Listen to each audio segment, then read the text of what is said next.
حضرت سعید بن عامر رضی اللہ تعالیٰ عنہ۔ حضرت عمر فاروق رضی اللہ تعالیٰ عنہ کے عہد خلافت میں حمص کے امیر حضرت ایاز بن غنم نے وفات پائی تو امیر المومنین کو امارت حمص کے لیے کسی دوسرے موضوع آدمی کے انتخاب کی فکر پیدا ہوئی۔ انہیں اللہ تعالیٰ نے مردم شناسی کا جوہر بدرجہ کمال عطا کیا تھا۔ کچھ دن سوچتے رہے اور پھر ایک دن ایک صاحب کو بلا بھیجا جو چند ہی روز پہلے جہاد شام سے واپس آئے تھے اور مدینہ منورہ کے ایک گوشے میں خاموشی سے اپنے دن بسر کر رہے تھے۔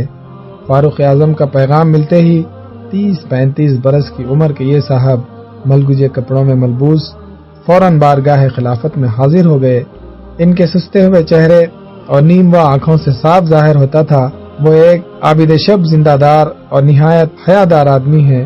انہیں دیکھ کر فاروق اعظم کا چہرہ چمک اٹھا، بڑی محبت اور شفقت کے ساتھ اپنے پاس بٹھایا اور پھر ان سے مخاطب ہو کر فرمایا، جان برادر، جانتے ہو میں نے تمہیں کس لیے بلایا ہے؟ عرض کیا، امیر المومنین آپ ہی بہتر جانتے ہیں۔ فاروق اعظم، یہ تو تمہارے علم میں ہوگا کہ ایاز بن غنم کئی دن ہوئے وفات پا چکے ہیں اور حمص میں ان کی جگہ خالی پڑی ہے۔ میں نے بڑے سوچ و بچار کے بعد حمص کی عمارت کے لیے تمہیں منتخب کیا ہے۔ وہ صاحب امیر المومنین کا ارشاد سن کر چونک اٹھے اور فوراً عرض کیا کہ نہیں امیر المومنین، میں اس عہدے کے قابل نہیں ہوں، مجھے اس فتنے میں نہ ڈالیے۔ فاروق اعظم تند و تیز لہجے میں، خوب، تم لوگوں نے خلافت کی ذمہ داریوں کا قلادہ تو میری گردن میں ڈال رکھا ہے اور خود کسی قسم کی ذمہ داری قبول کرنے سے گریز کرتے ہو۔ خدا کی قسم میں تمہیں نہیں چھوڑ سکتا، تمہیں حمص کی عمارت ضرور سنبھالنی ہوگی۔ ان صاحب نے بار بار معذرت کی لیکن فاروق اعظم اپنی بات پر مصر رہے۔ بڑی رد و خدا کے بعد انہوں نے اس عہدے کو قبول کرنے کی حامی تو بھر لی، لیکن جب وہ بارگاہ خلافت سے رخصت ہوئے تو ان کی آنکھوں میں آنسو تیر رہے تھے اور ایسا معلوم ہوتا تھا کہ وہ اپنے آپ کو کسی پہاڑ کے نیچے دبا ہوا محسوس کر رہے ہیں۔ یہ عجیب و غریب شخص جو مملکت اسلامیہ کے ایک اہم اور متمول صوبے کی گورنری قبول کرنے پر بڑی مشکل سے آمادہ ہوئے، حضرت سعید بن عامر رضی اللہ تعالیٰ عنہ تھے۔ سرور عالم صلی اللہ علیہ وسلم نے دعوت حق کا آغاز فرمایا تو اس وقت سعید بن عامر 7-8 برس کے لڑکے تھے۔ یہ ان کے کھیل کود کے دن تھے، اس لیے ابتداءً اسلام کی طرف متوجہ نہ ہوئے۔ جوان ہوئے اور حق و باطل میں تمیز کرنے کا شعور پیدا ہوا تو رسول اکرم ہجرت فرما کر مدینہ تشریف لے جا چکے تھے۔ تاہم سعید الفطرت سعید کو اللہ تعالیٰ نے توفیق دی کہ وہ غزوہ خیبر سے پہلے مدینہ منورہ جا کر مشرف و اسلام ہو گئے۔ اس کے بعد خیبر، فتح مکہ، حنین، تبوک تمام معرکوں میں مجاہدانہ شرکت کی۔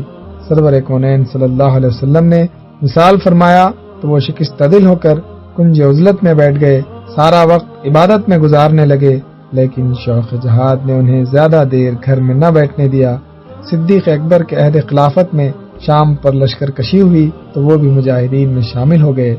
علامہ ابن اسیر کا بیان ہے، سعید نے عہد نبوی کے معرکوں میں جس جانبازی اور سرفروشی کا مظاہرہ کیا تھا اس نے انہیں شجاعان عرب کی صف میں شامل کر دیا تھا۔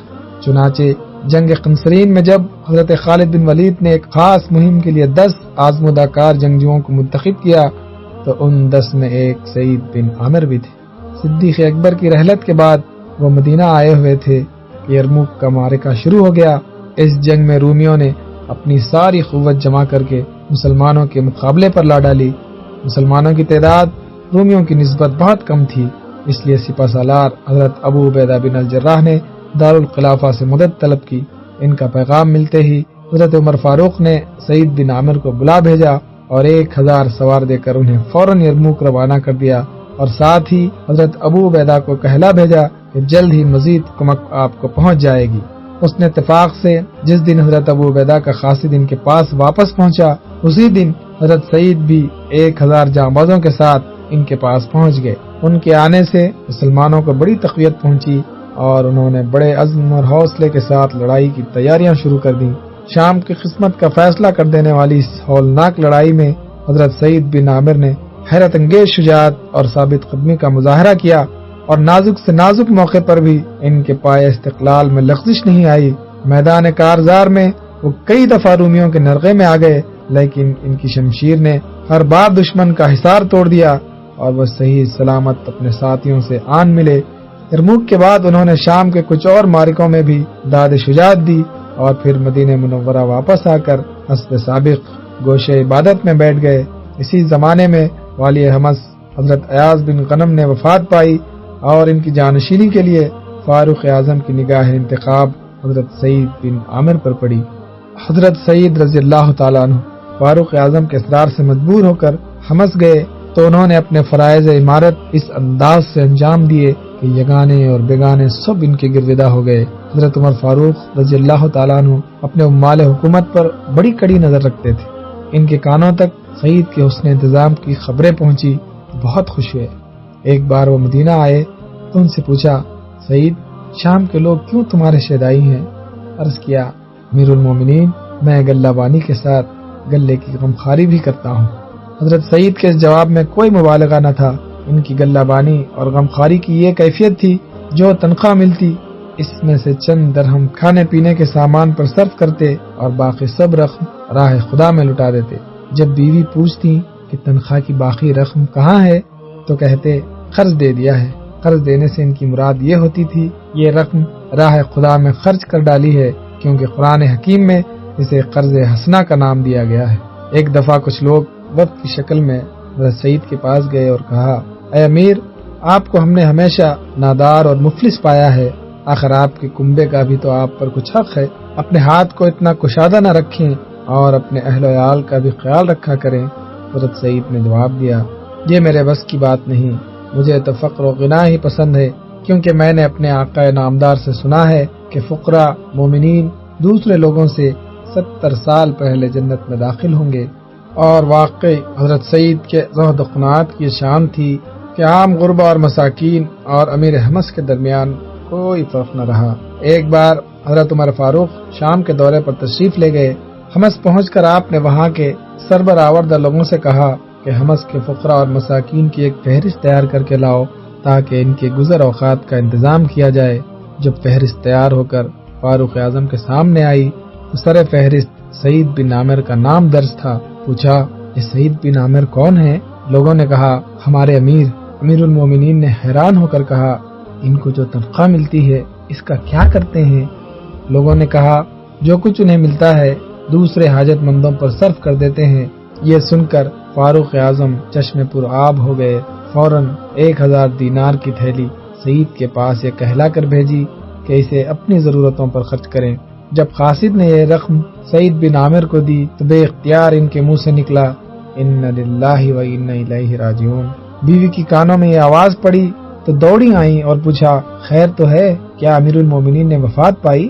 بولے، نہیں، اس سے بھی بڑا واقعہ ہے۔ بیوی نے پوچھا، کیا قیامت کی کوئی نشانی دکھائی دی؟ فرمایا، اس سے بھی اہم واقعہ پیش آیا ہے۔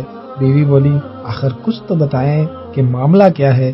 حضرت سعید نے فرمایا، یہ دیکھو، دنیا فتنوں کو لے کر میرے گھر میں داخل ہو گئی ہے۔ بیوی نے کہا، تو آپ پریشان کیوں ہوتے ہیں؟ اس کے تدارک کی کوئی تجویز سوچیں۔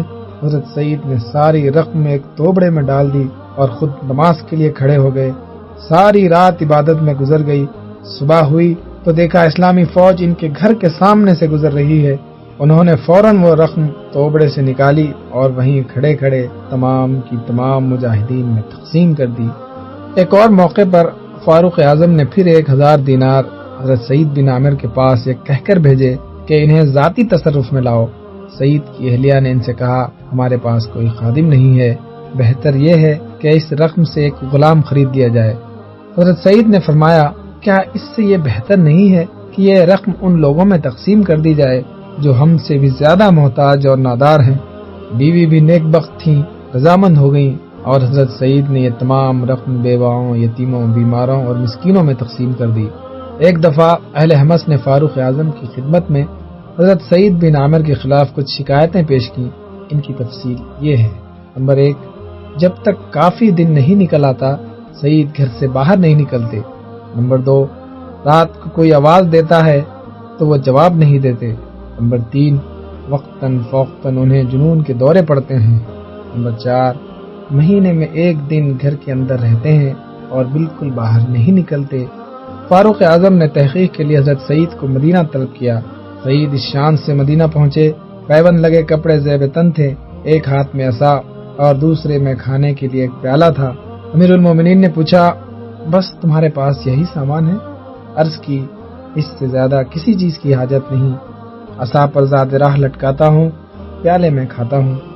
حضرت عمر فاروق بہت متاثر ہوئے اور دل میں دعا مانگی، الہی سعید کے بارے میں میرے نیک گمان کو غلط ثابت نہ کرنا۔ پھر ان کے سامنے اہل حمص کی شکایتیں دہرائیں اور پوچھا، تمہارے پاس ان شکایتوں کا کیا جواب ہے؟ حضرت سعید نے عرض کیا، امیر المومنین، خدا کی قسم میں ان چیزوں کا ذکر کرنا پسند نہیں کرتا، لیکن اب آپ پوچھتے ہیں تو حقیقت حال کا اظہار کیے بغیر چارہ نہیں، اس لیے عرض کرتا ہوں۔ نمبر 1، الصبح میں اس لیے باہر نہیں نکلتا کہ میرے پاس کوئی خادم نہیں، اپنی اہلیہ کے ساتھ مل کر گھر کا کام انجام دیتا ہوں، وہ دوسرے کام کرتی ہے اور میں آٹا گوندتا ہوں، پھر خمیر اٹھنے کا انتظار کرتا ہوں، اس کے بعد روٹی پکاتا ہوں اور پھر ان لوگوں کی خدمت کے لیے باہر نکل آتا ہوں۔ نمبر 2، رات کو اس لیے جواب نہیں دیتا کہ سارا دن مخلوق خدا کی خدمت کرنے میں گزر جاتا ہے اور اپنے رب کے حضور میں اطمینان سے حاضر ہونے کا موقع نہیں ملتا، اس لیے رات کا وقت میں نے اللہ کی عبادت کے لیے وقف کر رکھا ہے۔ نمبر 3، جنون کے دوروں کے متعلق یہ ہے کہ مجھے جنون کا عارضہ تو نہیں، لیکن بے ہوشی کے دورے واقع مجھ پر کبھی کبھار ضرور پڑتے ہیں۔ اس کی وجہ یہ ہے کہ جب خبیب بن عدی کو مصلوب کیا گیا تو میں بھی حاضرین میں موجود تھا۔ خبیب مشرکین قریش کے لیے بددعا کرتے تھے، مجھے اس وقت مشرکین قریش میں اپنی موجودگی، خبیب کی مظلومانہ شہادت کا احساس بعض اوقات بے چین کر دیتا ہے اور میں بے ہوش ہو جاتا ہوں۔